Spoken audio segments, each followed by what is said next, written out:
Chapter 21.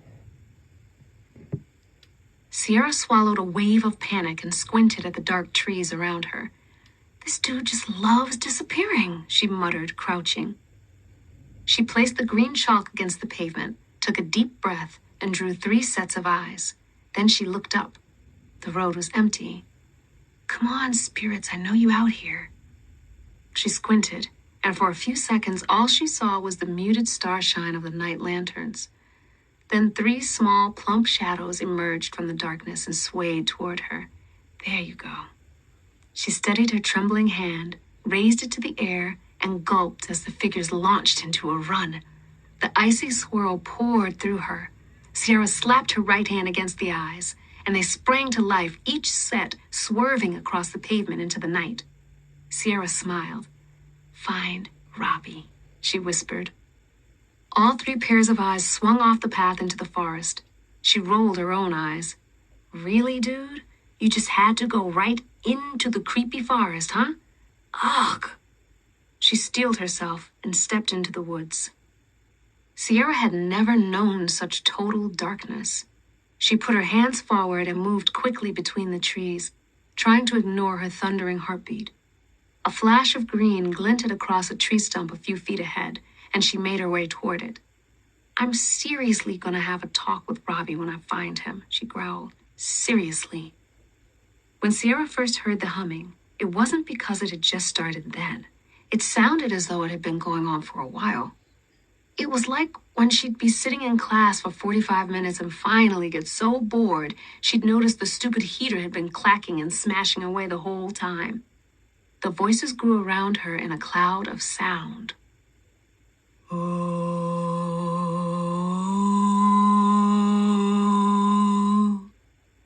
It sounded like the choir at Benny's church, both beautiful and haunting. The voices ranged from low and mournful to high and exultant. They blended together in rising and falling harmonies that filled the night. Sierra stopped walking and glanced to either side, but the forest darkness was unyielding. She wanted to yell out, "Who's there?" But that was too much like what the chicks in horror movies did right before they got ate, so she kept quiet and stayed perfectly still as the hum rose and fell in harmonious waves. It was too late to turn back. The noise was all around her, seemed to well up from inside her. "Nice," Sierra said. "Got myself lured out here to this stupid forest." She took a step back toward where she hoped the wide-open field was. In the middle of this stupid situation. Another step. The humming kept getting louder. After this stupid week full of stupid weirdo things happening.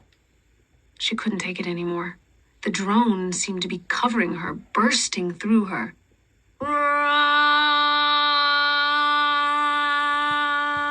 Sierra ran. She didn't care about what she might run into or what direction she was going. All she wanted was to get away from that noise. But the sound kept with her, burned incessantly through her ears, trailed her like a stalker around every turn. Branches slapped against her face and arms, biting into her skin. She saw a log up ahead, planted 1 foot hard on the ground, and threw her body into the air. It was only after she'd sailed over the log and landed several feet past it that she realized something was different. First of all, she'd seen the log lying there right across her path. It wasn't just her eyes adjusting to the darkness. She could see everything around her in crisp detail. And then there was the jump. She'd been airborne for 5 or 6 seconds easily. She had basically glided along until she felt ready to land.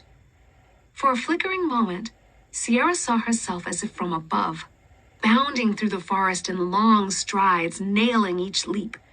It was terrific and terrifying at the same time, like she was some kind of superhero. And then she was back, without having lost a step. She hadn't escaped the voices. In fact, they were louder, and now she could make out dark shapes moving along the edge of her vision. She turned, her suddenly spectacular eyesight capturing every nook and nub of each tree, and she realized that there were indeed tall shadows rushing along on either side of her. They emitted a slight pulsing glow, a single illuminated heart beating through each one. A jolt of terror coursed from her throat to her stomach and sent tremors up and down her arms and legs. The humming, once a deep baritone, was becoming higher pitched.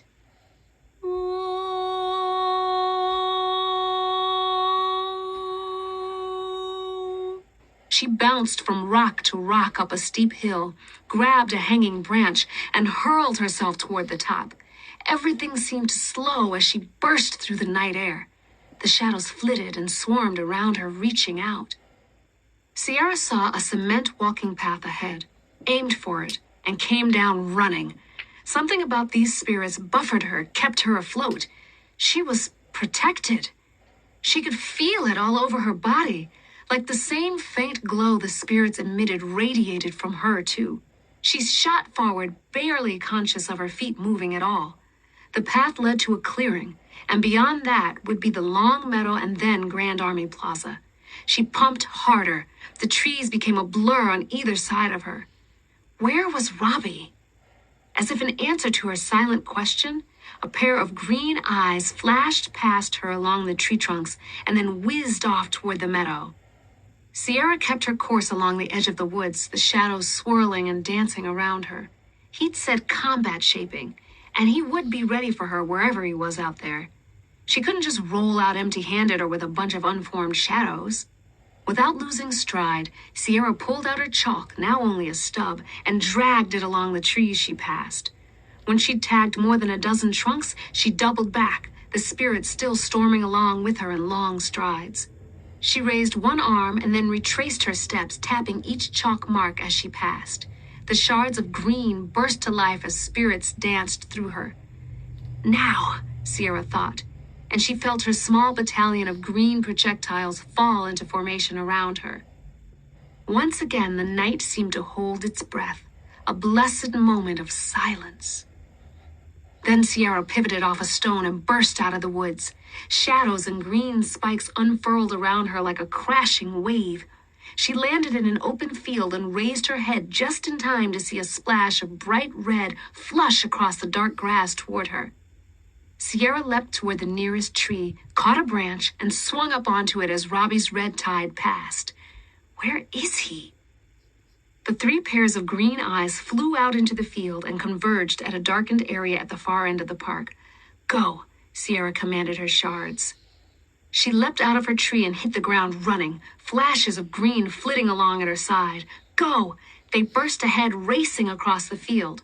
Robbie's red tide swept out again, but this time Sierra was ready. She leapt up into the night sky, surrounded by the pulsing lights of the shadows, and landed far outside of the tide's reach. Whoa! Robbie yelled from his hiding place. Sierra smiled and dashed into a dark grove of trees as another red tide swept past. She crept through the underbrush, finished off her chalk on a nearby tree trunk, and shaped 4 more spirits into the jagged lines. Eyes, she called silently. The 6 eyes appeared on the ground before her. Lead the way. They sped off. Shards? When the eyes find him, strike. She walked briskly through the woods as the shards dashed ahead. But be gentle. Sierra strode out into the field toward the darkness, watching the bursts of light as her spirit soldiers converged on Robbie. Something red flashed but then vanished. Ow! Robbie yelled. What happened? Sierra called. Ow, call him off! Dang, Sierra, you won, I get it. Back, Sierra thought. Fall back. Sorry, I'm still getting the hang of it. You give up? Yes, geez. Robbie stumbled out of the darkness, his face smudged with green streaks. Where'd you learn to do all that? He was smiling in spite of himself. Sierra could tell it was one of those smiles that couldn't be held back or tempered. She shrugged. It just seemed natural, I guess. She wasn't really sure what had happened. Had all that flying through the air just been her excitement at being part of this magical new world? Or was something else at play? Either way, she felt amazing. Let's do it again,